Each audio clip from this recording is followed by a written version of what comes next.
Hi, everyone. Today, we're going to tackle a really important topic, breast cancer.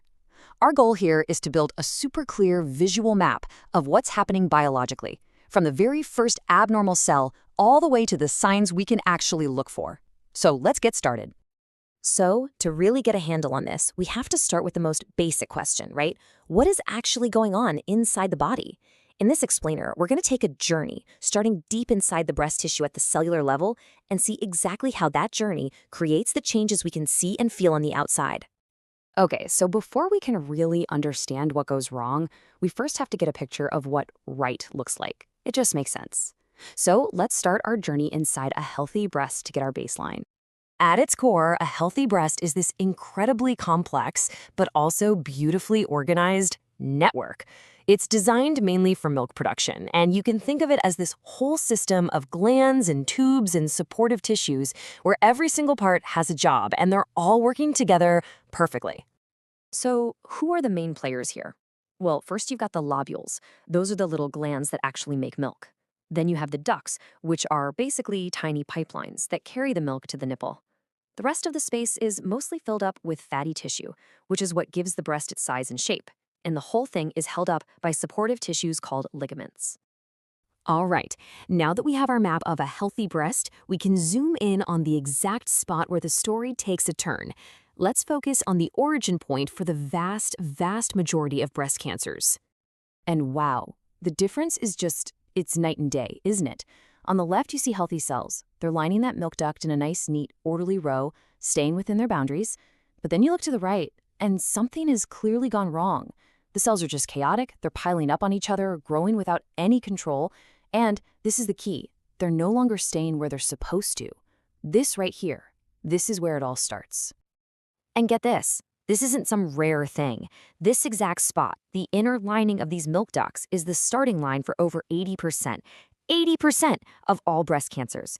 It all begins with just a few haywire cells in one of these thousands of tiny tubes. Now, this whole process has a name, and the name actually tells you the entire story if you break it down. Invasive ductal carcinoma. Ductal because, well, it starts in the duct. Carcinoma is just a medical term for this type of cancer. But the most important word here, the one that changes everything, is invasive. That means those abnormal cells have broken out. They've breached the wall of the duct and are now moving into the surrounding breast tissue. Okay, so we've got these rogue cells, and they've broken out of the duct. So what happens next? I mean, how do we get from just a few rogue cells to an actual detectable lump? Let's follow the path of how a tumor actually grows. It really is a step-by-step process. First, those abnormal cells just multiply like crazy, but they're still inside the duct. At this point, it's actually called non-invasive cancer. But then comes that critical moment. The tumor breaks through the duct wall. The second that happens, it's considered invasive. And from there, it can start to grow into all that surrounding fatty tissue, forming a solid mass. So, once a tumor has set up shop in the breast tissue, it doesn't always stay local. It can actually find ways to access the rest of the body.